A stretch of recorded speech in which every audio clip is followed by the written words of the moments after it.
하나님 말씀 보시도록 하겠습니다. 사도행전 1장 4절부터 8절 말씀입니다. 사도행전 1장 4절부터 8절 말씀 함께 보시겠습니다. 사도행전 1장 4절부터 8절 말씀 함께 보시겠습니다. 제가 가진 성경은 신약 187쪽, 188쪽에 걸쳐서 있습니다. 사도행전 1장 4절부터 8절까지 말씀입니다. 제가 4절부터 7절까지 봉독해드리고 8절 마지막 절 말씀만 함께 읽겠습니다. 사도와 함께 모이사 그들에게 분부하여 이르시되 예루살렘을 떠나지 말고 내게서 들은 바 아버지께서 약속하신 것을 기다리라. 요한은 물로 세례를 베풀었으나 너희는 몇 날이 못되어 성령으로 세례를 받으리라 하셨느니라. 그들이 모였을 때 예수께 여쭈어 이르되 주께서 이스라엘 나라를 회복하심이 이때이니까 하니 이르시되 때와 시기는 아버지께서 자기의 권한에 두셨으니 너희가 알 바 아니요. 8절 함께 읽겠습니다. 오직 성령이 너희에게 임하시면 너희가 권능을 받고 예루살렘과 온 유대와 사마리아와 땅끝까지 이르러 내 증인이 되리라 하시니라. 아멘. 오늘은 교회 달력으로, 교회 절기로 보게 되면 성령 강림 주일이라고 할 수 있습니다. 오순절이라고 하는데 성령 강림 주일, 오순절은 성령님이 임재한 사건을 기념하여 지키는 절기라는 것이죠. 유대인들에게 있어서 오순절은 유월절 후에 첫 안식일 다음 날부터 50일째 되는 날로 기억되는데, 특별히 우리 기독교인들에게 이 날이 중요한 이유는 뭐냐 하면 예수님께서 부활하고 승천하신 이후에 약속하신 성령님이 임하셨기 때문이라고 할 수 있습니다. 성령님의 임재로 최초의 교회가 탄생하게 됐고 그 교회들이 세워지게 됐고 부흥하게 됐고 정말 주님의 은혜 가운데서 자라게 되었다라는 것입니다. 그 교회를 통해서 하나님의 나라가 더욱더 확장되어 갔다라는 거예요. 그것이 어떠한 역사 때문에 일어날 수 있었느냐? 성령이 임하시는 그 역사를 통해서 일어날 수 있었다라는 것이죠. 이런 의미에서 오순절 성령 강림 주일은 매우 중요하고 우리에게 주어질 사명을 잘 감당할 수 있어야 된다라는 것입니다. 여기서까지 우리가 질문해 보고자 하는데 왜 부활절을 50일째 되는 날이 오순절인가라는 것이죠. 오순절이라는 단어 자체가 5번의 열흘이 지난 날이라는 의미가 있습니다. 5번의 열흘이 5번 지난 날이라 그래서 오순절이라는 것이에요. 70인역이라는 그 성경에서는 이 말을 펜타코스트, 즉 50일째라는 단어로 번역했다라는 거예요. 참으로 흥미로운 점은 뭐냐? 구약 레위기 23장에 보면 50번째 되는 날이 그 7절이라는 그 날인데, 그것들을 나타낼 때, 그리고 레위기 25장에서 50번째 되는 해가 희년을 나타낼 때로 사용했다는 점이라는 것이죠. 무엇보다 예수님께서 부활하시는 50일째 되는 날에 성령님이 임하셨다라는 것이에요. 예수님이 하늘로 올라가시고 약속하신 그 성령님이 임하셨던 날이 오순절이었다라는 것입니다. 그런 의미에서 이 성령 강림 주일, 특별히 오순절은 너무나도 중요한 절기가 되는 것입니다. 오늘 저는 이제 저와 여러분들에게 하나님의 말씀, 이제 성령님의 관련된 말씀을 나누고자 하는데, 우리가 좀 이렇게 생각했으면 좋겠습니다. 예수님을 믿는 사람 하면 어떤 이미지가 떠오르십니까? 저와 여러분들 안에 신앙생활을 하기 전, 그리고 하고 난 다음, 하는 중에, 또 그 이후에 여러 가지 이제 예수님 믿는 사람, 크리스찬 하면 떠오르는 이미지가 있을 것이에요. 어떤 기관에서 이 질문을 가지고 여러 사람들에게 설문조사를 해봤다고 합니다. 술을 마시지 않는다, 크리스찬은 술을 마시지 않는다라고 했고, 흡연하지 않는다, 제사를 거부한다, 욕하지 않는다, 교회 가서 예배 드린다, 기도한다, 전도한다, 착하고 성실하다라는 답변이 나왔다 그래요. 금욕적이고 도덕적인 모습이 그리스도인의 대표적인 특징이라고 일컬어진다라는 것이죠. 한편 부정적인 답변에서는 가 나왔다고 합니다. 나약하다, 융통성이 없다, 고리타분하다, 시대의 흐름에 뒤처져 있다, 교회 안에서 자기들끼리만 논다라는 의견도 꽤 있었다라는 그래요. 이게 긍정적인 부분과 부분들이 참 공존하는 것이죠. 그 상황들을 보면서 우리가 정말 예수님 믿는 사람으로서 어떻게 살아가야 되는가가 너무나도 중요해지게 됩니다. 사실 한국교회 많은 성도들이 지닌 그리스도인의 이미지도 이러한 것들이에요. 좋은 그리스도인은 술과 담배를 멀리하고 세상 친구와 어울리지 않고 착하고 성실해야 한다라는 것이 우리가 그동안 생각해왔던 크리스찬의 모습이었다는 거예요. 그래서 저와 여러분들은 진지하게 생각해 보는 것이 중요합니다. 정말로 이런 금욕적이고 도덕적이며 종교적인 모습이 그리스도인의 본질일까 하는 것입니다. 아니라는 것이죠. 그리스도인은 조금 더 나은 죄인, 종교적인 사람, 선한 얼굴에 가면을 쓰고 자신을 포장하는 위선자가 아니라는 것이에요. 성경에 나타난 그리스도인 이미지는 이것들과는 완전히 다르다는 것이죠. 원수도 사랑하는 사람, 죽음도 두려워하지 않는 사람, 항상 기뻐하고 매사에 감사하는 사람이 성경에서 말하는 그리스도인으로 일컬어진다라는 것이에요. 성경이 보여주는 그리스도인의 이미지는 거인이었던 골리앗 앞에 선 다윗, 하나님께 기도하다가 사자굴 속에 들어간 다니엘, 전쟁터로 나가면서 군대 맨 앞에 성가대를 앞장 세운 여호사밧 왕의 모습이라는 거예요. 말할 수 없는 위협과 방해 앞에서 한 손에는 칼과 한 손에는 쟁기를 들고 52일 만에 예루살렘 성벽을 수축한 느헤미야, 맨손으로 사자를 잡아 죽이고 나귀 턱뼈로 1000명을 쓰러뜨린 삼손의 모습이 있다는 것이죠. 이들은 뛰어난 신앙의 인물이니까 그렇다고 생각하시는 분이 계실 것입니다. 하지만 아무리 역사 속에서 기록을 찾아볼래야 찾아볼 수도 없는 그런 상황들, 이름 무명의 크리스찬들도 극심한 박해를 받았다라는 것이에요. 그리고 그러한 박해를 피해서 집도 버리고 재산도 포기하고 공동묘지, 즉 카타콤에 들어가 살았다라는 것입니다. 주 313년 로마의 콘스탄틴 황제가 기독교를 국교로 공인하기까지 무려 300년 가까이 그곳에서 지냈다라는 거예요. 그 무덤 속에서, 그 카타콤이라는 그 지하 동굴 속에서 지냈다라는 것입니다. 나중에 이 지하 동굴에서 발견된 시신이 무려 200만 구나 되었다라는 것이에요. 예수님의 공생애 당시 로마 인구가 100만여 명이었던 것과 비교하면 얼마나 많은 사람들이 카타콤에서 생활했을지 추측할 수 있습니다. 수많은 로마교회 성도들이 캄캄한 땅속에서 300년이나 되는 세월 동안 변하지 않고 담대하게 믿음을 지키며 살았다라는 것이에요. 이들 모두는 능력의 사람, 권능의 사람들이었다라는 것이에요. 그들 혼자 그들 자신의 힘으로 신앙을 지키며 살아올 수 없었다라는 것이죠. 즉 어떠한 능력이 있었기 때문에 그들이 300년이 넘는 시간 동안 캄캄하고 어두운 지하 동굴 속에서, 지하 무덤 속에서 신앙을 지키며 주님을 향한 믿음을 지키며 살아올 수 있었다라는 것이에요. 그들은 언제부터 이런 모습을 갖게 되었겠습니까? 성경은 이들 중 한 사람인 삼손에 대해서 이렇게 이야기하고 있어요. 사사기 15장 14절입니다.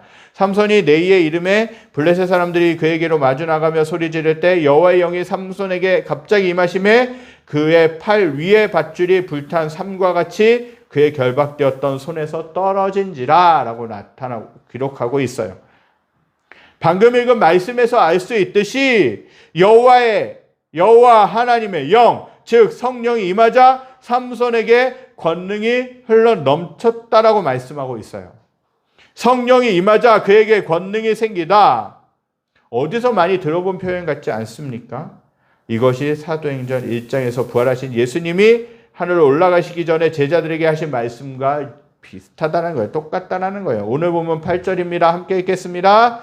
오직 성령이 너희에게 임하시면 너희가 권능을 받고 예루살렘과 온 유대와 사마리아와 땅끝까지 이르러 내 증인이 되리라 하시니라. 아멘.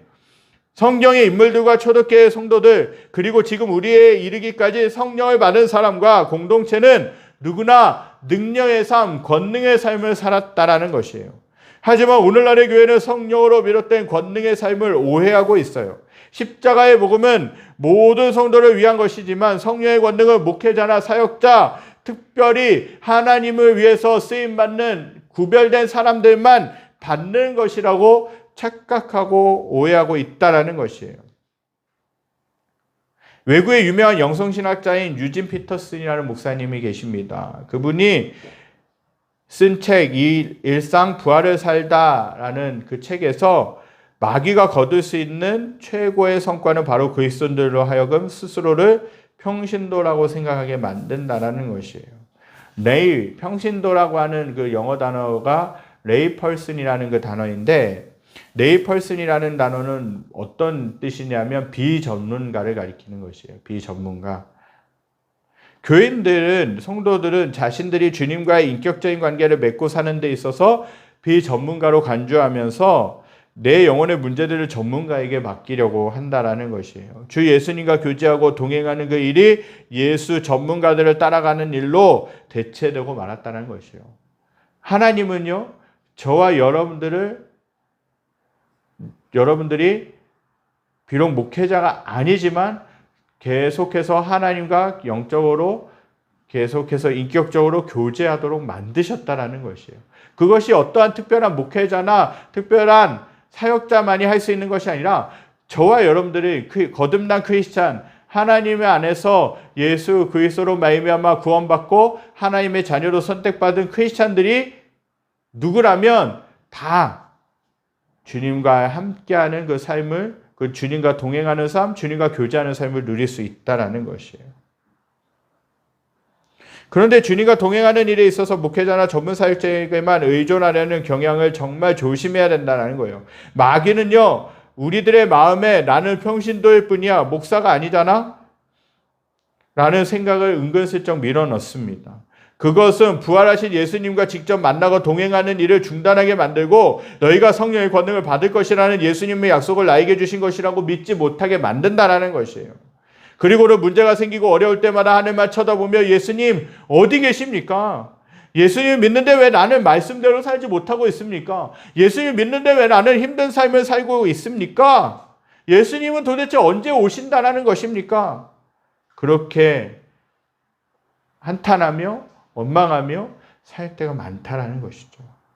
또 어떤 사람은 나는 죽고 예수로 삽니다 라고 고백하면서도 성령을 받았냐는 질문에는 나는 그런 스타일이 아니다라고 대답하고 있어요.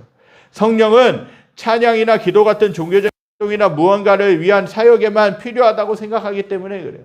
무엇인가 목회를 잘하기 위해서는, 무엇인가 찬양을 잘하기 위해서는, 예배를 잘 드리기 위해서는 성령이 필요하다. 어떤 능력적인 도구일 뿐으로 치부한다라는 것이에요. 그 사람들은. 그런데 아니라는 것이죠. 우리가 기억해야 될 사실은 주님의 십자가 복음이 모든 사람을 위한 것이듯 성령을 통해 임하는 권능의 삶도 모든 사람에게 주신 동일한 약속이라는 것이에요. 우리가 십자가의 그 복음, 예수 그리스도의 복음으로 살아가는 것이 똑같이 그렇게 살아가야 되는 것처럼 성령의 임재를 경험하고 성령을 받고 우리가 능력의 삶을 살아가는 것도 모든 크리스찬이라면 당연히 감당해야 될 일이라는 것이에요. 우리를 향한 하나님의 계획도, 구원 계획도 성령을 받을 때 온전히 이루어진다는 사실을 기억해야 됩니다. 우리를 향한 구원 계획도 성령을 받을 때 온전히 이루어집니다. 마태복음 16장 16절을 보면 베드로는 주님을 그리스도와 살아계신 하나님의 아들로 고백했어요. 이 고백을 들으신 예수님은 베드로에게 그것을 알게 하신 분은 누구냐? 하나님이라고 말씀하고 계셔요. 이 베드로가 그 순간 성령의 도우심으로 예수님을 하나님의 아들이라고 깨닫게 된 것이에요. 다른 제자들도 예수님을 주님이라고 불렀습니다. 마찬가지로 성령님께서 그렇게 그 제자들로 하여금 믿게 해주셨다라는 것이에요. 그러나 예수님의 제자로서 그분께 특별한 수업도 받고 신앙 고백까지도 했지만 아직도 그들에게는 성령님이 함께 하신 상태는 아니었다라는 것이에요. 그래서 예수님은 제자들에게 이렇게 말씀하고 있어요. 본문 5절입니다. 함께 읽겠습니다. 요한은 물로 세례를 베풀었으나 너희는 몇 날이 못되어 성령으로 세례를 받으리라 하셨느니라. 아멘. 제자들이 이미 마음에 성령을 받았다면 예수님이 이렇게 말씀하시지는 않으셨을 것입니다. 그리고 성령을 꼭 받아야 하는 것이 아니라면 예수님과 가장 가까이 있으면서 동행했던 제자들에게 이런 말씀을 하실 이유가 없었겠죠. 누가복음 24장 49절에는 예수님은 이렇게 말씀하고 있어요. 볼지어다 내가 내 아버지께서 약속하신 것을 너희에게 보내리니 너희는 위로부터 능력으로 입혀질 때까지 이 성에 머물라 하시니라 라고 말씀하고 계셔요. 예수님은 방금 읽은 말씀에서 제자들이 그분에 대한 모든 것을 보고 듣고 경험했지만 증인이 되기 위해서는 성령을 반드시 받아야 됨을 말씀하고 계신다는 것이죠. 이것은 성도 개인뿐만 아니라 교회를 향한 명령이자 약속의 말씀이라는 것이에요. 실제로 예수님이 승천하신 이후 제자들에게 성령이 임했고 그때부터 큰 권능의 역사가 나타나기 시작했습니다. 불과 며칠 전까지도 예수님을 못 박아 죽이라고 흥분했던 예루살렘 시민들이 가슴을 치며 고꾸라져서 3,000명, 5,000명씩 회개하는 기적이 일어났어요. 복음을 받아들이는 사람들을 통해 가족 전체가 회심하는 일도 부지기수였다라는 것입니다. 이처럼 여러 사람 앞에서 공개적으로 죄를 고백하고 회개하는 것은 쉬운 일이 아닌 것이에요. 성령의 역사하심이 아니고서는 이런 일들이 일어날 수 없다라는 것이에요. 제자들도 마찬가지죠. 예수님이 잡히시던 날 밤에, 고난받으시고 잡히시던 날 밤에 제자들은 하나같이 다 도망갔다라는 것이에요. 3년 동안이나 따라다녔던 그 스승이 잡혀갔을 때 그 제자들이 도망갔다라는 것이죠. 여러분들 같으면 어떻겠습니까? 아니 3년 동안 따라다녔던 스승인데 그 스승을 단번에 버리고 자신도 죽을까봐, 자신도 박해받을까봐, 공격받을까봐 떠난다는 것이 말이 됩니까? 예수님의 마음도 참 무거우시고 착잡하셨을 것이에요. 베드로는 또 어떠한 일이 있었습니까? 예수님을 3번 라고 부인하는 일들이 일어났죠. 예수님이 분명히 베드로에게 예언하셨어요. 너는 나를 모른다라고 3번이나 부인하게 될 것이다. 그렇게 예수님이 예언하셨지만 베드로는 호언장담했다라는 것이죠. 저는 예수님과 함께 죽을지언정 저는 절대로 예수님을 부인하지 않겠습니다. 그러나 결국 그때가 되어서 예수님을 3번이나 부인했어요. 하나같이 예수님이 잡히시고 고난받으시고 십자가에 달려 돌아가실 그때에도 그 주변에는 제자들이 한 명도 없었다라는 것이에요. 그럴 정도로 제자들은 연약한 사람이었어요. 제자들은 나약한 사람이었고 제자들은 다시 본래의 직업으로 돌아갔던 사람이었어요. 그러나 성령이 그 제자들에게 임했을 때에 베드로가 많은 사람들 앞에서 복음을 전했다는 것이에요. 방금 말씀드렸지만 그 복음이 그 전해졌을 때에 3,000명이나 넘는 사람들, 5,000명이나 넘는 사람들이 회개하고 주님께로 돌아온 것이에요. 베드로가 지식이 있어서요, 베드로가 학문이 있어서요, 절대 그런 것이 아니에요. 성령이 그 마음 가운데, 그 삶 가운데 역사하셨기 때문에 제자들이 담대하게 복음을 선포하기 시작했다는 것입니다. 그런데 놀라운 것은 성령을 보내주시겠다는 예수님의 말씀, 그 성령이 임하시면 권능을 받고 온 세상에 나가 예수님의 증인이 될 것이라는 말씀이 약속의 형태로 주어졌다는 사실입니다.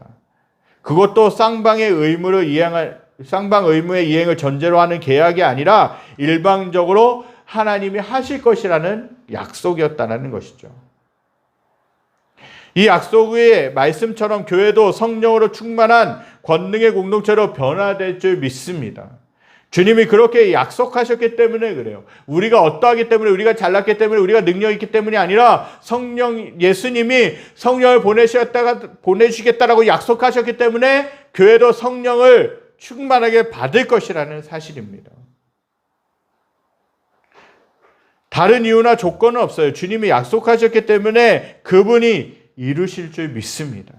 그렇다면 주님의 약속까지 언제 어떻게 이루어지는 것입니까? 주님은 단순히 기다리라고 하신다는 것이에요. 기다리면 된다라고 말씀하시는 것이에요.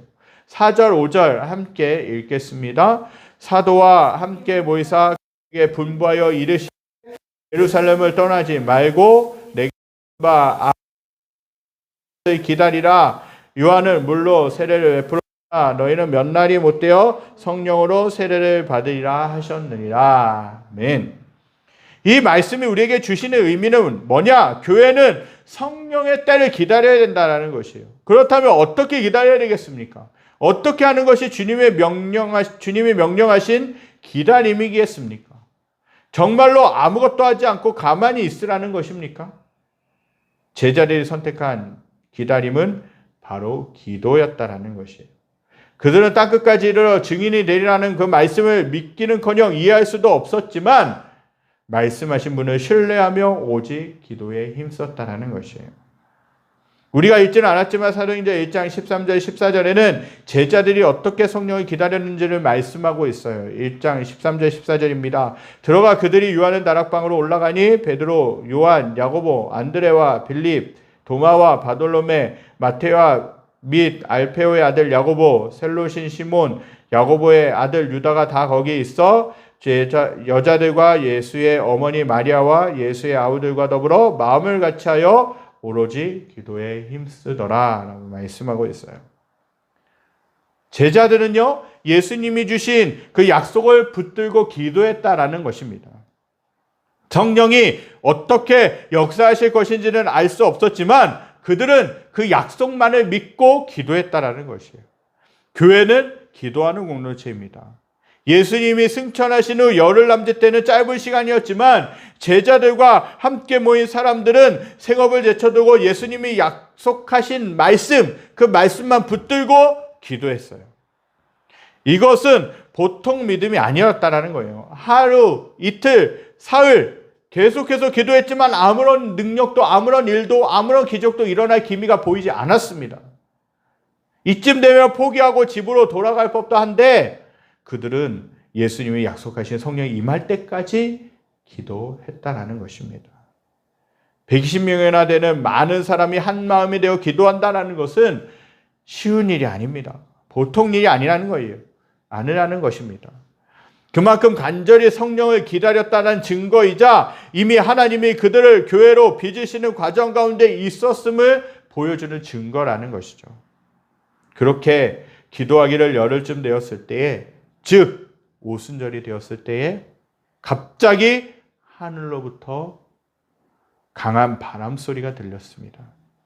그리고 큰 불덩이가 각 사람 위에, 심령 위에 임하기 시작한 것이에요.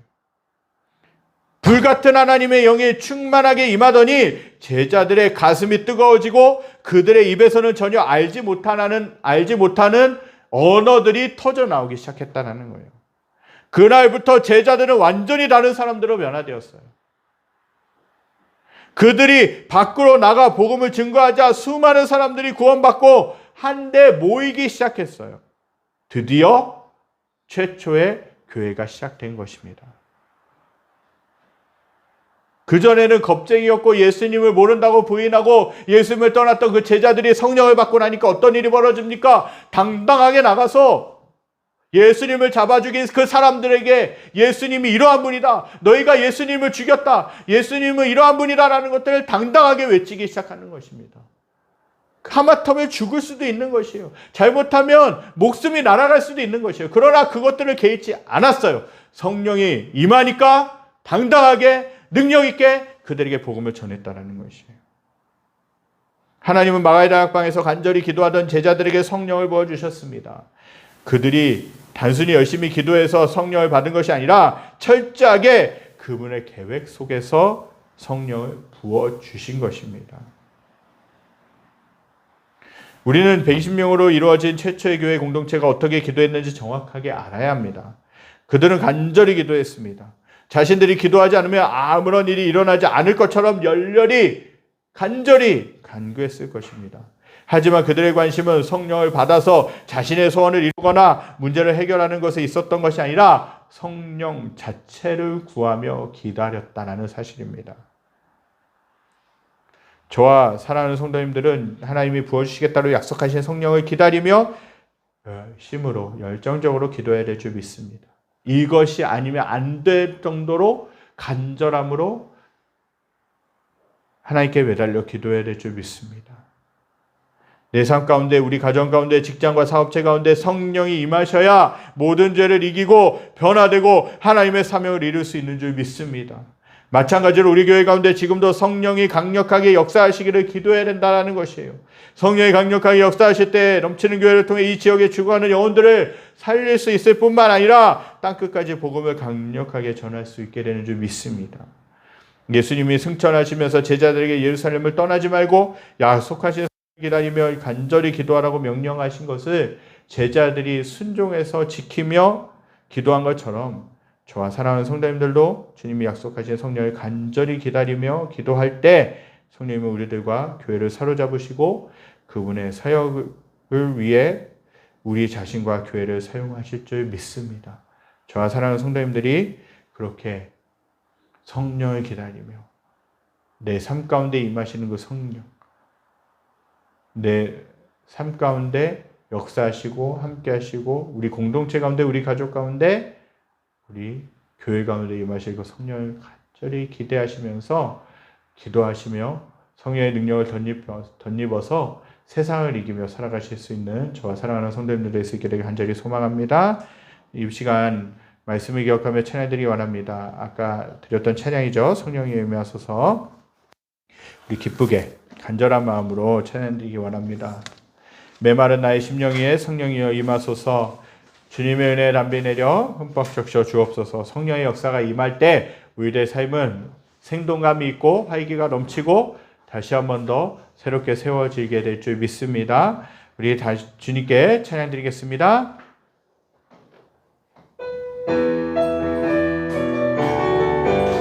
성령이 임하소서. 성령이여 임하소서. 메마른 나의 심령 위에 주님의 은혜에 담비 내려 나 흠뻑 적셔 주옵소서. 주의 권세 주의 능력, 주의 권세 주의 능력, 지금 이 시간 임하셔서 악한 권세 모두 깨뜨리고 주의 나라 임하소서. 영광 할렐루야, 영광 할렐루야. 예수의 그 피가 내게 승리 주네, 구원이 되시네. 영광 할렐루야, 영광 할렐루야. 예수의 이름이 능력되네, 소망이 되시네. 성령이여 임하소서. 성령이여 임하소서. 메마른 나의 심령 위에 주님의 은혜에 담비 내려 나 흠뻑 적셔 주옵소서. 주의 권세 주의 능력, 주의 권세 주의 능력, 지금 이 시간 임하셔서 악한 권세 모두 깨뜨리고 주의 나라 임하소서. 영광 할렐루야, 영광 할렐루야. 예수의 그 피가 내게 승리 주네, 구원이 되시네. 영광 할렐루야, 영광 할렐루야. 예수의 이름이 능력되네, 소망이 되시네. 저와 여러분들이 성령이 받아야 되는 줄 믿습니다. 내 안에 계시는 그 성령님이 저 여러분들과 함께 하시는 줄 믿습니다. 내 안에 계신 성령님, 어쩌면 예수 믿고 나서 내 안에 성령님이 임하시고 성령님이 내 마음 가운데 함께 하시면서 돌보고 계시고 우리들이 죄악된 길로 가려고 할 때 철저하게 그것들을 막아주시고 계속해서 양심의 가책을, 마음의 가책을 주시면서 죄의 길로 가지 못하도록 이끌고 계심에도 불구하고 여전히 우리들은 성령을 무시하고 내 마음대로 내 생각대로 살고 있었지는 않은지 다시 한 번 더 돌아봐야 될 줄 믿습니다. 성령이 임해야 우리가 죄를 이길 수 있습니다. 성령님이 내 마음 가운데 풍성하게 충만하게 나를 사로잡으셔야 우리들은 세상 가운데서 담대하게 크리스찬답게 살아갈 수 있는 것이에요. 성경의 인물들이 죄를 이기고 성경의 인물들이 능력이 나타나고 성경의 인물들이 자신의 처한 상황 가운데서 그 상황과 타협하지 아니하고 믿는 자답게 살 수 있었던 원동력이 뭐냐? 그들의 힘으로요? 아니에요. 그들의 힘으로는 그렇게 살 수가 없어요. 우리와 똑같은 사람이라는 거예요. 연약한 존재라는 것이에요. 그러나 그 안에 하나님의 영이 임하셨기 때문에, 성령이 임하셨기 때문에 그들은 능력의 삶을 살아갈 수 있었는 줄 믿습니다. 우리가 기도하며 나가야 될 줄 믿습니다. 성령님, 저를 사로잡아 주시옵소서. 저를 붙잡아 주시옵소서. 저를 능력 있게 하여 주시고, 내가 하나님의 자녀답게, 정말 하나의 교회로서, 하나의 교회로서 하나님 당당하게 세상 가운데서 살아가게 하여 주시옵소서. 그래서 죄를 이기며 세상을 이기며 정말 하나님의 사랑하시는 그 자녀답게 사랑하는 삶을 살게 하여 주시옵소서. 우리가 그렇게 기도하며 나가야 될 줄 믿습니다. 그렇게 간절히 기도할 때 내 안에 성령님이 함께 하시고 충만하게 임하시고 우리를 사로잡아 우리는 하나님의 뜻대로 살아갈 수 있도록 계속해서 이끌어 가실 줄 믿습니다. 여러분들이 그렇게 기도하며 나가실 수 있게 되기를 간절히 소망합니다. 기도하겠습니다. 하나님 감사합니다. 오늘 오순절에 임하셨던 그 성령의 역사하심, 또 약속하신 것을 기다리라고 제자들에게 하늘 올라가시면서 말씀하신 그 예수님의 명령을 저희들이 또한 순종하며 나갈 수 있게 되기를 원합니다. 하나님 아버지, 그들의 눈에는 아무것도 보이지 않았고 아무런 능력도 나타나지 않았지만, 그러나 예수님이 하늘 올라가시면서 약속하신 것을 기다리라고 말씀하셨던 그 말씀에 순종하여서 그들은 120명이나 되는 사람들이 다락방에 모여 간절히 그 주님을 기다리며 주님이 약속하신 것을 기다리며 기도했습니다. 그들이 기도했을 때에 오순절에 임하셨던 그 성령이 충만하게 임하셨던 것을 보게 됩니다.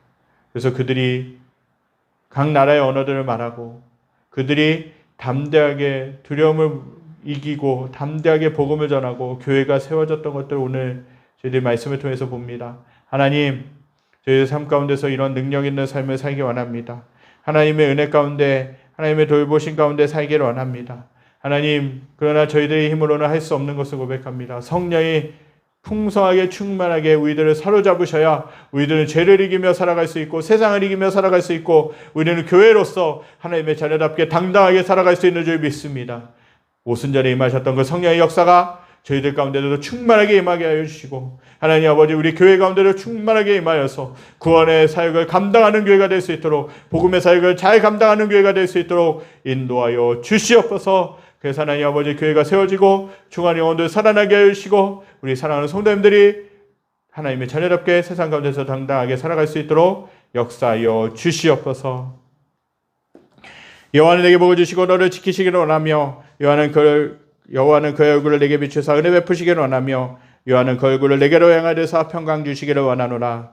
이제는 우리 주 예수 그리스도의 은혜와 하나님의 무한하신 사랑하심과 성령의 감화 교통하심 역사가 성령 강림주일 예배를 드리면서 오순절에 임하였던 그 성령의 역사하심을 경험하고 그 경험하기를 위하여서 간절히 기도하기로, 간절히 하나님께 엎드리기로 결단하는 사랑하는 성도들 머리머리 위에, 그에 속한 직장과 가정과 모든 삶의 터전 위에 여러 가지 어려움과 지침으로 인하여서 힘들어하고 신음하고 있는 이 나라와 이 민족과 전 세계 모든 열방 위에 지금으로부터 영원까지 함께 계시기를 간절히 축원하옵나이다. 아멘.